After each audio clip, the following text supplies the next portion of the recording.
É com muita alegria que nós recebemos aqui nessa noite, pastor Paulo Júnior, nosso preletor de hoje à noite e de amanhã à noite. Eu gostaria de convidá-lo para vir aqui à frente. Muito obrigado, pastor, por ter aceito o nosso convite. Seja bem-vindo, o senhor já esteve conosco outras vezes e sempre é uma alegria, uma grande bênção. Que Deus abençoe o senhor, uma alegria muito grande. Amém. Vamos ficar de pé, irmãos, vamos orar pelo pastor. Senhor, nós queremos dar graças ao Senhor e bendizer o teu nome pela vida do teu servo. Deus, muito obrigado pela instrumentalidade desse homem como servo de Deus, como porta-voz da tua palavra. Te damos graças pela vida dele, pela família, pelo ministério que o Senhor lhe tem confiado. Obrigado pela vida dele, que ele seja instrumento do Senhor e que a palavra do Senhor flua através da vida dele para os nossos corações. É o nosso clamor e a nossa súplica em nome do Senhor Jesus, Pai. Amém. Pastor, Deus abençoe. Amém.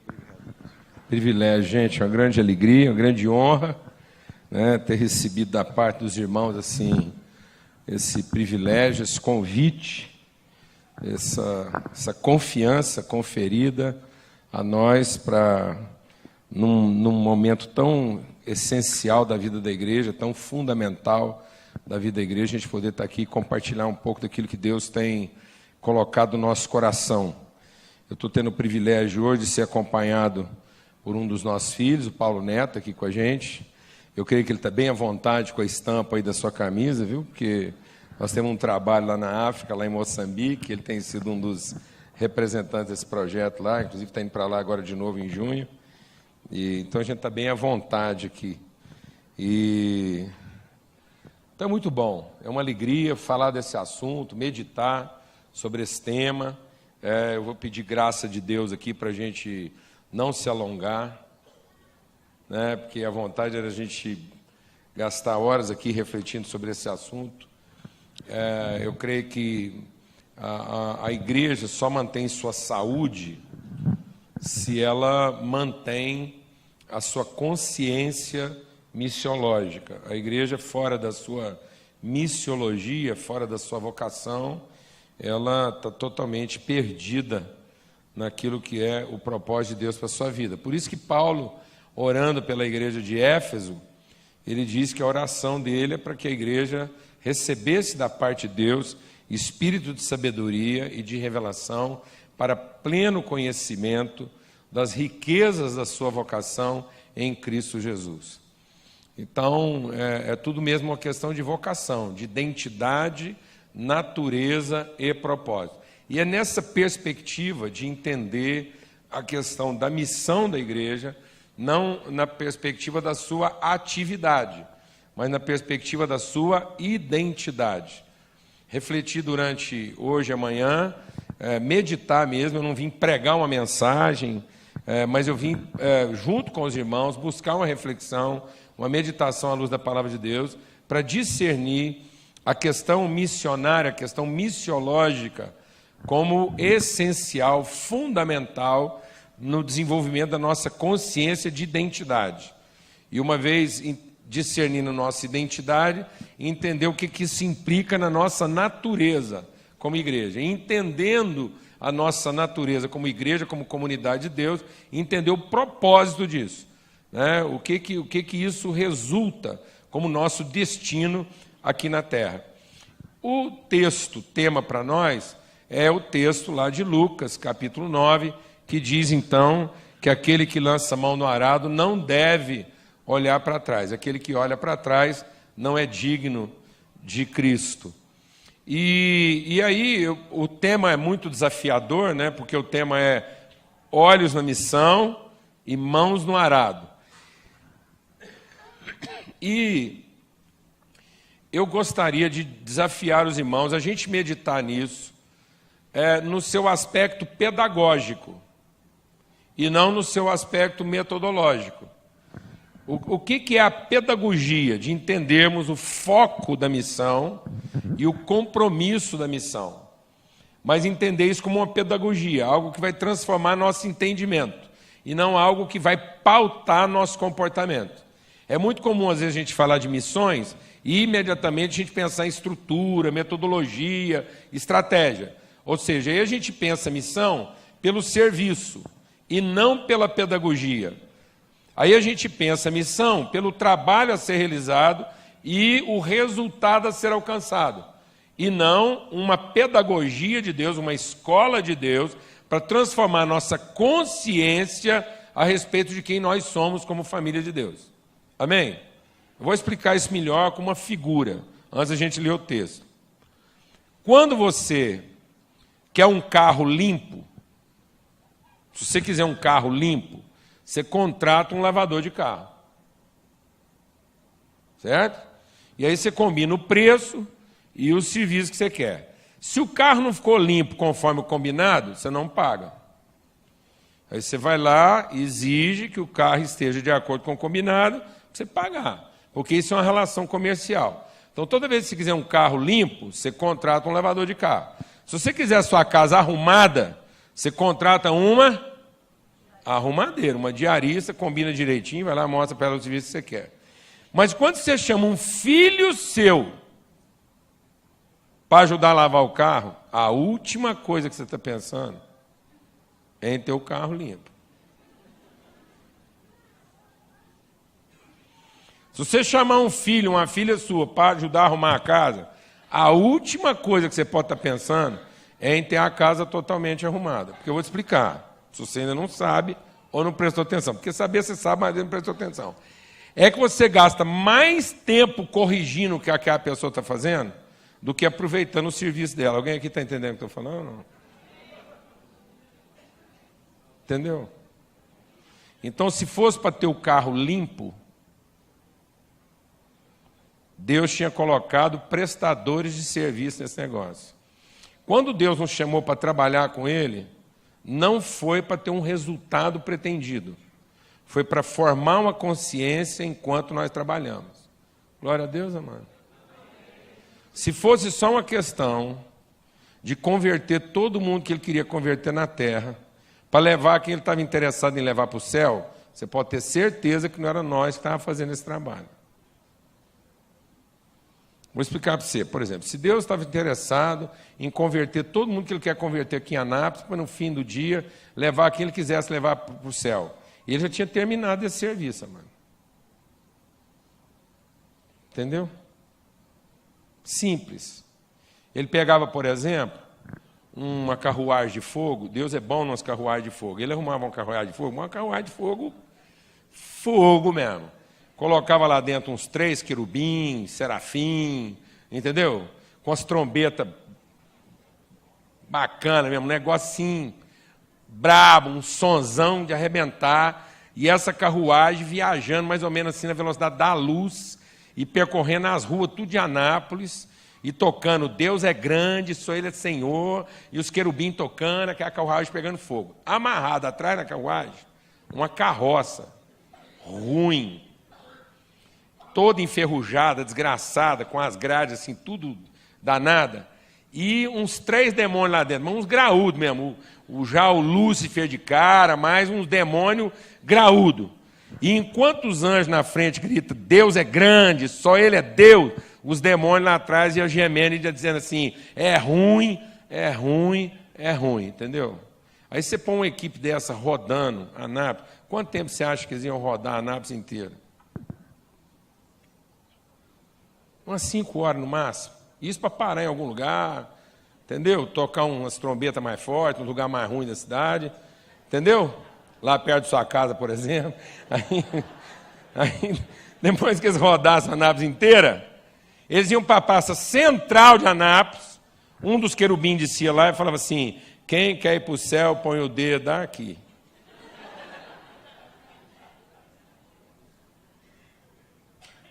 Entendeu, irmão? E o carro estava limpo. Mas as consciências não estavam transformadas. Então, Deus não está querendo agrupar devotos. Deus está querendo reunir e fazer encontrar pessoas que o conheçam, e o conheçam em espírito e em verdade. Amém?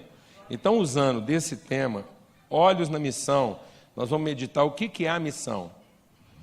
E entender com clareza o que é a missão, para a gente não perder de foco a missão, e entender o que significa ter as mãos no arado. Amém? E para isso eu quero ler com vocês o que está lá em Efésios, no capítulo 1. Aqui é bom porque a gente quase não enxerga o relógio que está lá no fundo, né? Então, aqui em Efésios, no capítulo 1, diz assim: Paulo, apóstolo de Cristo Jesus, por vontade de Deus, aos santos que vivem em Éfeso e fiéis em Cristo Jesus, graça a vós outros e paz da parte de nosso Deus, nosso Pai. Diga comigo: graça e paz da parte de Deus, nosso Pai. Pai. Amém. E do Senhor Jesus Cristo. Bendito o Deus e... Diga comigo: bendito o Deus e Pai. Amém. Pai de nosso Senhor Jesus Cristo, que nos tem abençoado com toda sorte e bênção espiritual nas regiões celestiais em Cristo, assim como nos escolheu nele, antes da fundação do mundo, para sermos santos e irrepreensíveis perante ele, e em amor nos predestinou para ele. Diga comigo: nos predestinou para ele, para a adoção de filhos por meio de Jesus Cristo, segundo o beneplácito da sua vontade, para louvor da glória da sua graça, que ele nos concedeu gratuitamente no amado, no qual temos a redenção, pelo seu sangue, a remissão dos pecados, segundo a riqueza da sua graça, que Deus derramou abundantemente sobre nós, em toda a sabedoria e prudência, desvendando-nos o mistério da sua vontade, segundo o seu beneplácito que propusera em Cristo, de fazer convergir nele, Cristo, na dispensação da plenitude dos tempos, todas as coisas, tanto as do céu como as da terra, nele digo, no qual fomos feitos também herança, predestinados segundo o propósito daquele que faz todas as coisas, conforme o conselho da sua vontade, a fim de sermos para louvor da sua glória, nós os que de antemão esperamos em Cristo, em quem também vós, depois que ouvistes a palavra da verdade, o evangelho da nossa salvação, tendo nele também crido, foste selados com o Espírito Santo da promessa, o qual é o penhor da nossa herança, até o resgate da sua propriedade, em louvor da sua glória. Para entendermos o caráter missiológico da igreja, amado, nós precisamos entender qual é a missão de Deus. Deus não deu uma missão à igreja. A igreja é a missão de Deus. Então Deus nos chamou para a sua missão. Então Deus nos está dando uma missão para a igreja. A vocação missionária não é um Deus entregando à igreja um serviço. A vocação missionária é um pai na missão de formar uma família, e a família de Deus é a igreja. Então todos os filhos de Deus estão chamados por Deus na sua missão de formar uma família. Glória a Deus, amados. Então nós não somos missionários de um Deus no seu poder. Nós somos missionários de um Pai na sua vontade. Glória a Deus, amado. Então nós temos que discernir a natureza da nossa missão. Porque às vezes nós pensamos missão como um serviço que a igreja presta a Deus. Sendo que missão é um trabalho que a família empreende com o pai. Então, missão não é um serviço prestado a Deus. Missão é o trabalho da família. E o trabalho da família de Deus é fazer todas as coisas para que essa família seja formada conforme a vontade eterna do Pai. Deixa o Espírito de Deus ministrar o seu coração essa noite.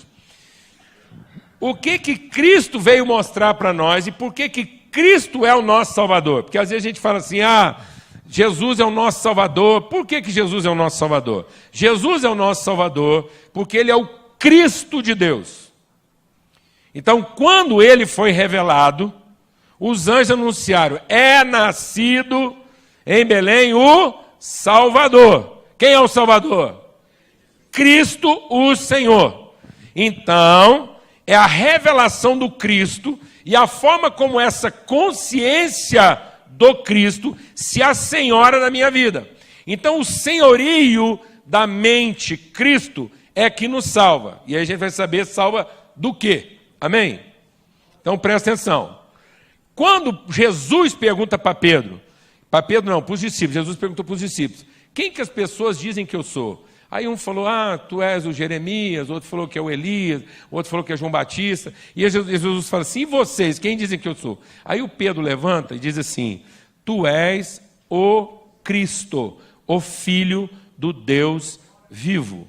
E aí Jesus diz assim para ele, olha Pedro, não foi carne nem sangue quem revelou isso para você. Porque essa revelação, ela não pode vir da natureza humana. O homem sozinho não é capaz de reconhecer em Jesus o Cristo Filho de Deus. Então, tudo que Jesus veio fazer foi através do seu sacrifício, da sua oferta, da sua entrega, do seu amor revelado a nós, revelar, encarnar, incorporar, materializar aquilo que é a vontade de Deus para toda a sua família. Então, Jesus é o primeiro, é o primogênito Cristo que deu a vida para ser primeiro de muitos irmãos. Então Jesus é o unigênito de Deus, único Cristo, que ao dar a vida na cruz, entregou o seu Espírito para todos aqueles que recebem o Espírito que estava em Jesus, fazendo dele o Cristo, todos agora recebessem o mesmo Espírito que estava em Cristo. Amém, amado? Então, por que Jesus é o meu Salvador? É o nosso Salvador. Porque Ele vem nos revelar qual é a vontade de Deus para o homem. Quando Deus falou assim, façamos o homem, de modo que esse homem seja a semelhança de quem nós somos. Ele estava falando de quem? De Adão? Não. Ele estava falando do homem, artigo singular definido. Ele estava falando de quem? De Cristo. Cristo é a imagem visível do Deus invisível. Ele é a semelhança de Deus. Ele revela a natureza de Deus. Ele encarna a vontade de Deus. Ele é o Cristo de Deus, aquele que foi ungido pelo Pai para dar a vida em favor dos seus irmãos. Então, Jesus veio ao mundo para revelar qual é a missão do Pai. Os irmãos estão acompanhando aí? E qual era a missão do Pai? Gerar um filho, e que esse filho, em dando a vida dele, entregando o seu espírito, o Pai pudesse formar uma família a partir desse filho. De filhos com o mesmo espírito e com a mesma mente de Jesus, que é o espírito e a mente de um Cristo.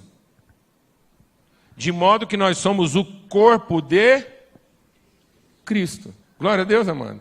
Se nós somos o corpo de Cristo, todos nós temos a mente de quê? E nós temos o espírito de quê? Porque nós somos uma família de quê? De Cristos. Nós somos um corpo de Cristo, e todos nós, como corpo de Cristo, pensamos como um Cristo pensa. Amém, mano? E somos movidos com o espírito de um Cristo. Porque qual era a missão de Deus? Qual a missão de Deus, amado? Formar uma família. De quê? De filhos que todos tivessem que nome? Eu não estou escutando. Ele quer formar uma família de filhos, onde todos os filhos dele têm que nome? Cristo. Por isso que nós somos salvos no nome de Cristo. Glória a Deus, amado.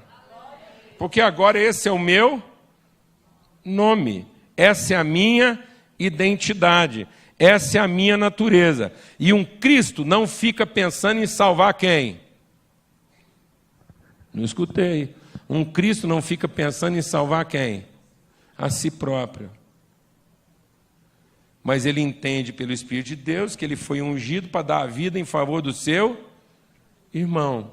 Glória a Deus, amado. Aleluia, porque todos recebemos o Espírito de Cristo. Então, por que Jesus é o nosso Salvador? Jesus é o nosso Salvador porque ele vem revelar qual é a vontade de Deus para todos os seus filhos. E a vontade de Deus para todos os seus filhos é que ninguém viva em favor da sua própria salvação, mas todos ofereçam a sua vida em favor dos seus irmãos para Deus formar a família que ele quer formar.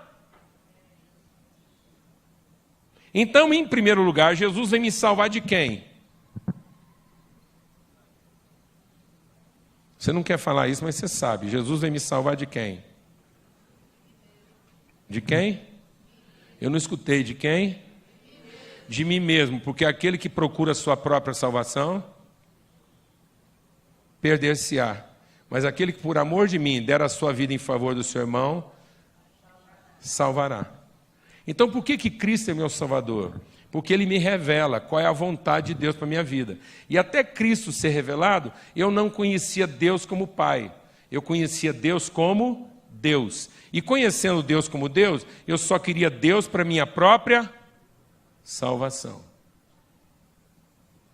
Então, nós não precisamos... Deixa Deus ministrar o seu coração. Nós não precisávamos de Jesus para conhecer Deus como Deus.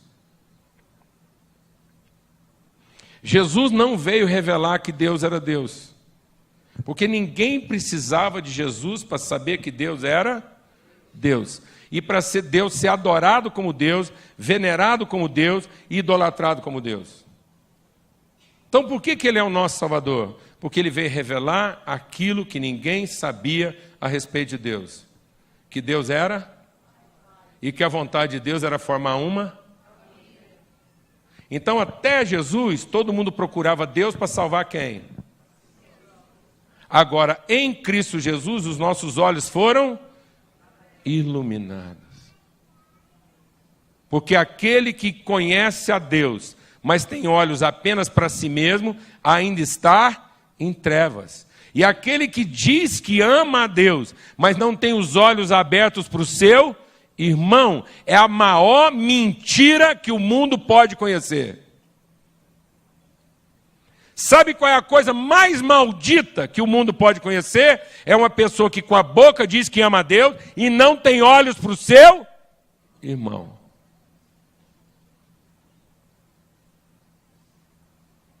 Então, por que Cristo é o nosso Salvador? Porque ele diz: meu Pai me ungiu para proclamar liberdade aos cativos, dar vista aos e pôr em liberdade os oprimidos. Então, por que nós estamos cativos e cativos nós éramos oprimidos?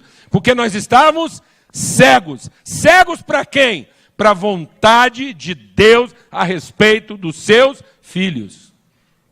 Ninguém estava cego para Deus, mas estava cego para a vontade de Deus, que é a vontade de um pai. Deixa o Espírito de Deus ministrar o seu coração. Quando o diabo quis nos enganar,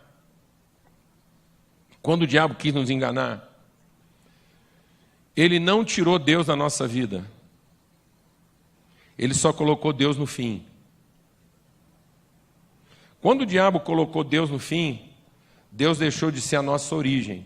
Consequentemente, ele deixou de ser o nosso pai. Então nós passamos a ser um povo sem pai, devoto de um Deus que não era pai, que era só Deus. Então o que o diabo fez? Ele removeu de nós a percepção da vontade e colocou em nós a expectativa do poder. Eu vou falar devagar. O diabo nos enganou porque ele fez com que a gente não tivesse noção da vontade, mas continuasse a ter expectativa do poder. E ao fazer isso, ele nos ensinou a pensar como um escravo. Porque o que o diabo era? O que o diabo era? Servo. E aí ele nos ensinou a pensar como servo.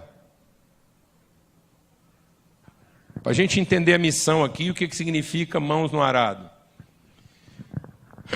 Quem era Lúcifer? Quem era Lúcifer? Querubim da guarda. E o que ele tinha na mão? O sinete da perfeição.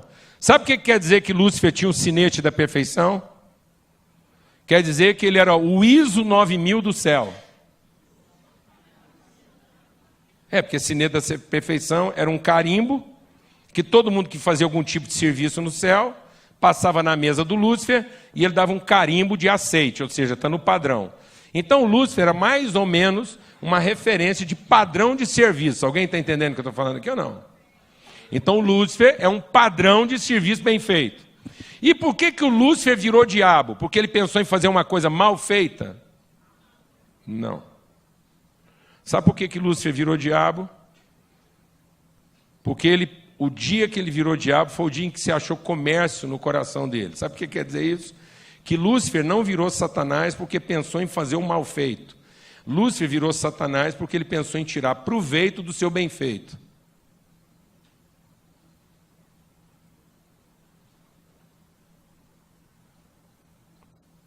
Ele começou a achar que aquilo que ele fazia de bem feito podia dar para ele algum tipo de vantagem. E foi assim que ele nos ensinou a ser religiosos. Foi assim que ele nos ensinou a pensar que Deus valoriza o quê? O serviço e não a relação.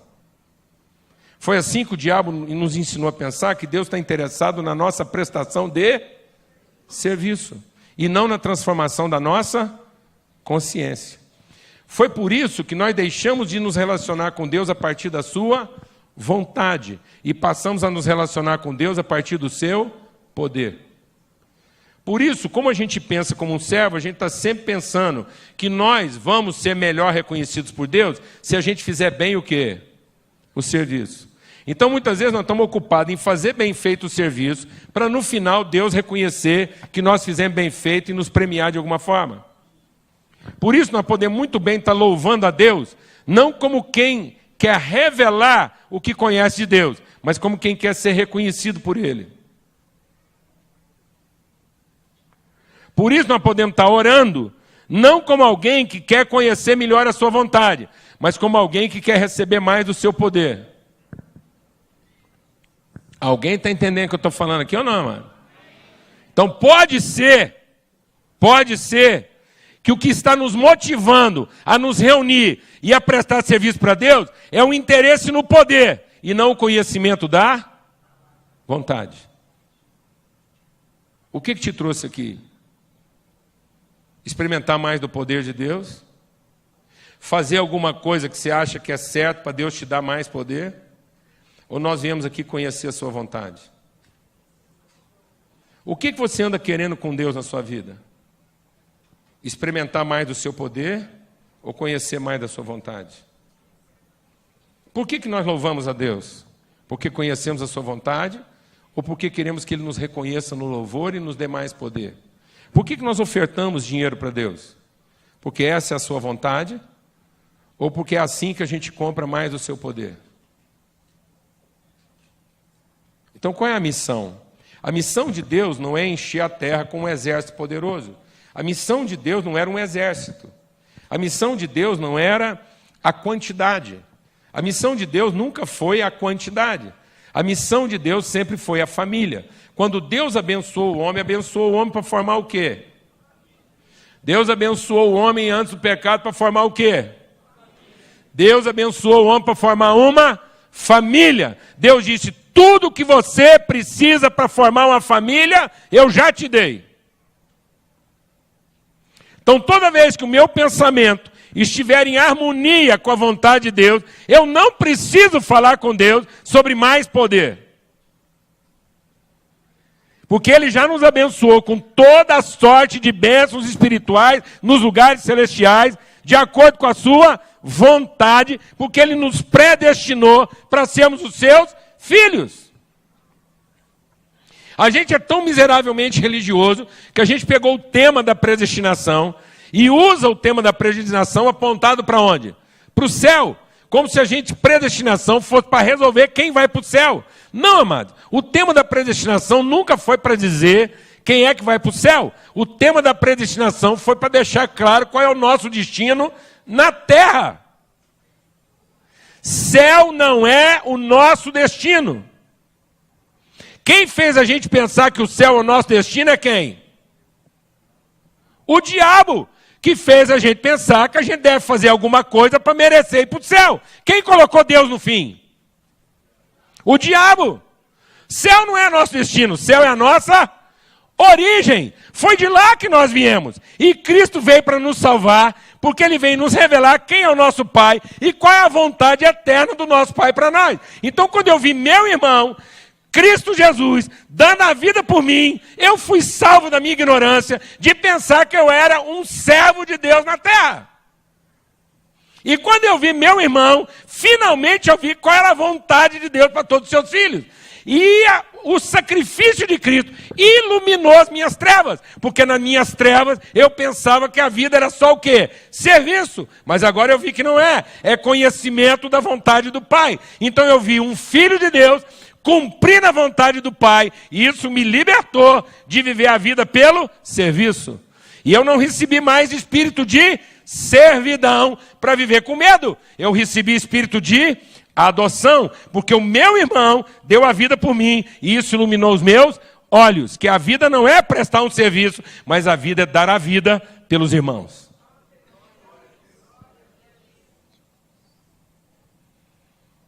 Glória a Deus, amados. Aleluia! Então agora quando eu venho cantar aqui não é para Deus. Aleluia, irmão! Porque a banda aqui não ensaiou, porque Deus só aguenta música bem ensaiada, porque a banda pode ensaiar o tanto que for, que não vai chegar nem perto dos anjos cantando de maneira harmônica. Então Deus quer que a banda ensaie para quê? Para cantar bem para quem? Para quem, irmão? Pode falar sem medo, para nós. Fala, para nós. É para que eu veja o amor desses irmãos por quem? Por nós. E isso me inspire a me dedicar, a fazer o meu melhor em favor de quem? Do meu irmão. Então, quando eu estou ofertando dinheiro aqui, eu estou ofertando dinheiro para quem? Para nós. Para nós que moram na China, nós que moram no Japão e nós que moram do outro lado da rua. Porque agora que nós conhecemos o amor de Deus em Cristo Jesus, a gente sabe que a vontade do Pai é que todo seu filho seja o quê? Cristo. E tudo que um Cristo faz o dia inteiro é dar a sua vida em favor dos seus irmãos. Então quando o cara do louvor está lá orando, ele está orando para quê? Para ele fazer o seu melhor em favor de quem? E aí ele não pode chegar aqui e falar assim, irmãos, agora eu vou cantar aqui, eu gostaria que você fechasse os olhos e olhasse para Deus e não para nós. Negativo. Você fala assim, ó, agora olha para nós, porque nós fizemos isso aqui por causa de quem? Por causa de vocês. Papai nos ama tanto e ama vocês tanto que fez a gente fazer o nosso melhor para abençoar a vida de quem? De vocês. Essa oferta é para vocês. E não é para vocês reconhecer a gente, não. Não é para vocês aplaudir a gente nem nosso esforço. É para vocês conhecerem o amor de Deus através de nós. Porque é por amor que a gente está fazendo isso. Então olha para nós. Porque quem vê um filho, não tem jeito de olhar para Deus, não, irmão. Não tem jeito de você mandar uma pessoa falar assim, olha para Deus. Jesus não chegou aqui e falou assim, eu vim aqui para ensinar vocês a olhar para Deus. Foi isso que ele ensinou? Não, o que Jesus falou para nós? Olha para mim, porque quem vê um filho, vê o Pai que o enviou. Nós é que queremos ficar apontando os outros para Deus, e não queremos apresentá-los o Pai. Só um filho pode apresentar Deus como um Pai. O diabo apresenta Deus melhor do que nós, mas só nós podemos apresentar o Pai. Porque Jesus não é caminho para Deus. Porque se Deus é onipresente, não precisa de caminho para Deus. Ele está em tudo quanto é lugar. O diabo conversa com Deus sem conhecer o caminho.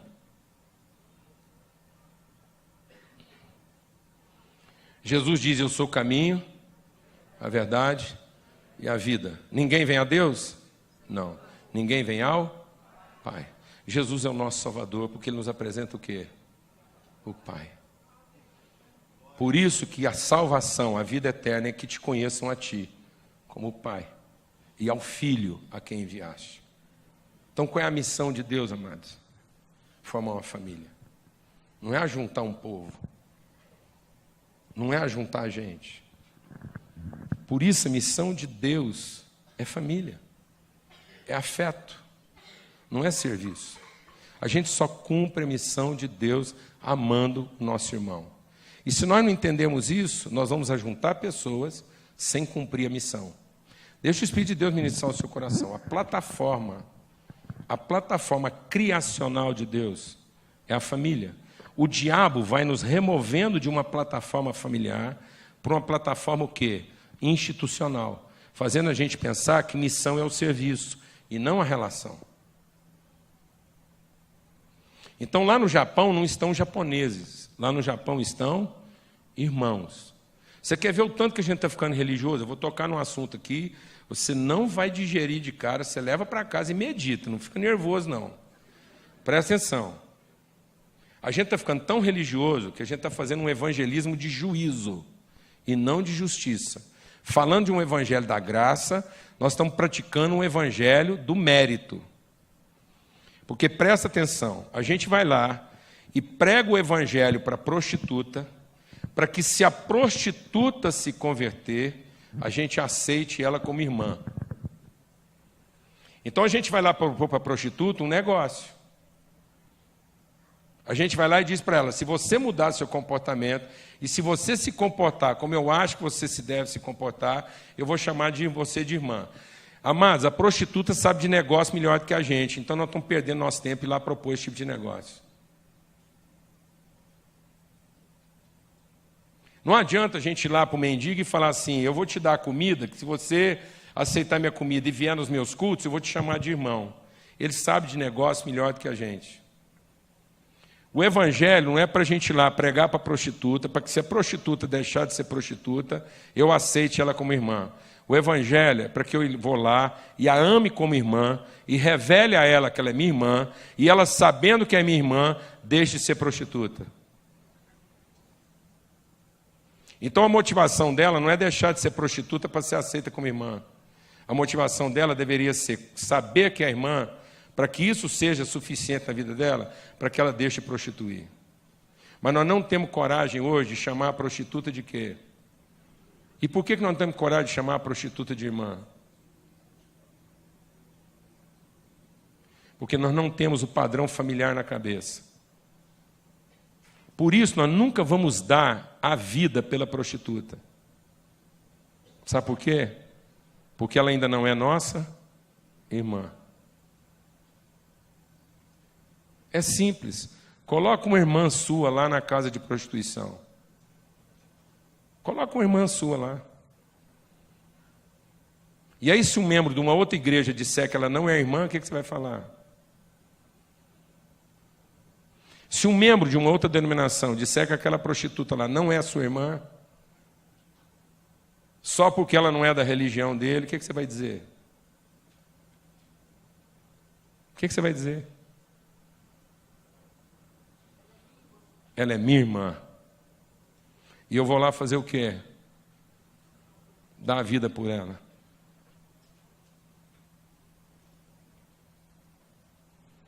Nós estamos ficando religiosos sem perceber. Nós estamos achando que Deus estava interessado em montar uma instituição. E não em formar uma família. Cristo veio e deu a vida por nós, quando nós éramos ainda o quê? Quando foi que Cristo nos chamou de irmãos? Você se lembra do texto de Hebreus? E ele volta, e ele se apresenta a nós, e ele não se envergonha de nos chamar seus irmãos. Sabe por que nós somos irmãos de Jesus hoje? Porque antes da gente saber que era, ele nos amou como se já fôssemos. E não teve vergonha. Por que eu estou tocando esse assunto? Porque se a gente entender qual é a missão, que é formar uma família, nós vamos entender o que vai fazer a gente agarrar no arado e não largar. Porque o que aconteceu? A gente não está percebendo. Mas o diabo vai imprimindo na nossa cabeça uma perspectiva comercial, onde contam os números e não a essência e a consciência. Quando se olha para a palavra de Deus, todos os exemplos usados na Bíblia, para falar da missão, da igreja, da vocação, do propósito de Deus, são figuras familiares. É o construtor que vai construir uma casa, é um homem que vai edificar um prédio, é um cara que vai plantar uma semente. Só que quando Jesus está usando essas figuras, a perspectiva não era comercial. Jesus não está falando de uma construtora, Jesus está falando de um construtor. Jesus não está falando de uma grande distribuidora de grãos. Jesus está falando de um homem que saiu para plantar, para alimentar quem? A família. Então sabe por que esse cara não olha para trás? Porque ele não está movido por um tino comercial atrás daquilo que é mais vantajoso. Jesus diz uma coisa muito interessante que eu gostaria que você prestasse atenção nisso. Ele fala, onde é que o homem perdeu sua alma? Sabe onde é que o homem perdeu sua alma? No dia em que ele colheu muito e ele transformou celeiros, ele transformou sementeiras em quê? Em celeiros. Quando ele pensou que em vez de ele usar a semente, ele poderia acumular a semente. O dia que o homem encontrou o que no coração dele? Comércio. O dia que as nossas atividades deixam de ser para o bem da família e passam a ser por interesse comercial, nós perdemos o foco da missão. E é por isso que nós não agarramos mais no arado. Porque toda vez que aparece uma atividade com interesse comercial, com benefício comercial maior, a gente abandona. Se eu sair daqui para pregar o evangelho, com a mentalidade comercial, e a pessoa para quem eu fui pregar o evangelho não é minha irmã, é um talvez seja, que bom que fosse, quem sabe será. Mas é uma relação comercial. Se eu sair daqui para evangelizar alguém que talvez seja meu irmão, que bom que seja meu irmão, quem sabe será meu irmão, isso configura uma relação o quê? Configura uma relação o quê? Comercial. Porque vai depender da forma como eu me desempenho e da forma como ele me responde. Porque se ele não responder à altura do meu desempenho, eu vou procurar um evangelizado melhor. Porque eu não tenho com ele uma relação o quê? Afetiva. Eu tenho com ele uma relação de interesse para terminar o meu serviço. Mas aquele homem que pegava no arado, ele não estava numa atividade o quê? Ele estava numa atividade o quê? Familiar. A família dele dependia da sua fidelidade no trabalho. Ele não estava ali juntando grãos para montar um armazém. Ele estava ali juntando grãos para servir o jantar. Era vital, não era comercial. Quando Jesus fala do cara construir uma casa, não é um prédio de apartamento para ele alugar metade e morar em um. Tanto é que ele fala, o homem que constrói sobre a rocha é sábio, porque o homem de mentalidade comercial vai construir aonde? Na areia. Porque uma casa construída na areia é o melhor negócio. Custa menos, termina mais rápido, dá menos trabalho, acaba mais cedo, tem que comprar de novo.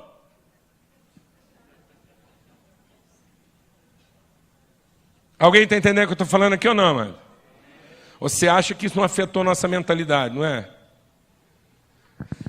Mas isso afetou nossa mentalidade, porque nós perdemos a noção relacional, a noção familiar do processo. Você quer ver uma coisa que você não prestou atenção? Nem eu sou engenheiro. O pai de Jesus era o quê? Eu não ouvi, ele era o quê? Ele construía casa ou fabricava mesa? Não, quem fabrica mesa é marceneiro. Quem foi que te ensinou que o pai de Jesus era fabricante de móveis, que trabalhava com decoração? Quem você acha que ensinou isso pra gente? Não, sabe quem ensinou isso pra gente? que o pai de Jesus estava preocupado com decoração e que a atividade dele era o quê? Comercial.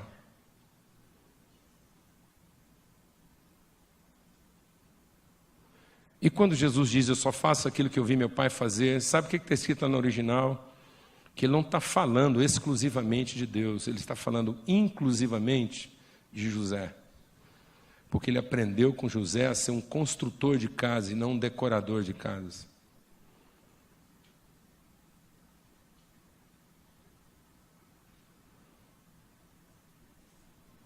Que o pai dele estava preocupado em garantir a segurança da família e não satisfazer seus desejos. Amém, amados? Qual é a missão de Deus? Formar uma família. Por isso que quem lança a mão do arado tem que estar pensando em quê? Em família. Senão a gente larga para trás, amados. Você sabe o que pode sustentar a gente no Japão 10 anos, 20 anos, 30 anos, enquanto lá estiverem nossos irmãos. Porque a partir do momento que a gente achar que tem alguns japoneses moradores de rua, a gente arruma uma outra coisa para fazer. Mais interessante, mais rápida, mais barata e que demore menos. Mas enquanto tiver no Japão um irmão nosso, o que nós vamos fazer, amados? Nós vamos manter um irmão nosso lá procurando esse irmão até achar. Amém? Porque quem sai de casa pensando na mão da família, tem o foco na missão. E a missão é que a família seja suprida, que a família seja reunida. O Salmo 23 é o salmo de quê, amados? De uma ovelha que se torna parte da família, porque virou o jantar para os irmãos. Glória a Deus. Aleluia. Esse é meu corpo que é dado por amor de vós. Qual é a missão? Formar uma família. E quem pega no arado? Está trabalhando pela família. E quem está trabalhando pela família, não olha para o lado. Não se ocupa de outra coisa. Então a primeira coisa que Deus quer tirar da nossa mente, para que a gente possa cumprir a missão, é qualquer ideia o quê? Comercial. De que Deus está interessado no nosso serviço. E que nós fazemos isso aqui para que Ele nos reconheça e libere mais do seu poder. Nós não estamos aqui para Deus liberar mais do seu poder. Deus não criou todas as coisas a partir do seu poder. Deus criou todas as coisas a partir da sua vontade. É a vontade de Deus. E sabe qual era a vontade eterna de Deus? Formar uma família. E ninguém sai desse mundo até que essa família esteja formada.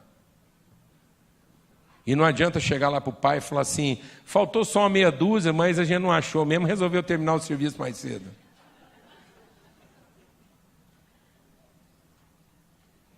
Amém, amados? Amém, irmãos? O que você acha que Deus vai falar para nós? Nós chegar lá e falar assim, estava muito difícil, eram uns irmãos muito difíceis de achar, estava ficando muito caro, era reunião demais, e o trem estava ficando muito complicado, e a gente resolveu terminar mais cedo. Ele foi mesmo. Aí vocês querem que a minha família fique fartando aqui uns pedaços. Não, amado, isso é um corpo que tem que estar o quê? Completo. Onde não falta parte alguma. E nós vamos dar a vida por isso. Pela família. Deixa o Espírito de Deus ministrar o seu coração. Quando Deus quis libertar um povo, não marcou um culto. Marcou um jantar em família.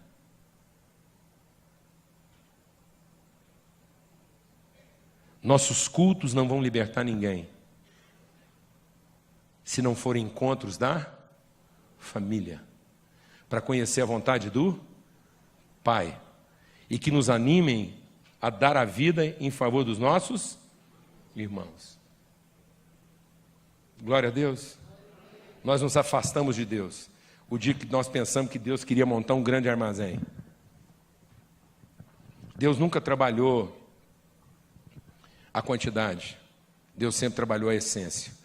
Então, quando aquele lavrador saía para trabalhar e pegava no arado, ele estava pensando em quê? Suficiência.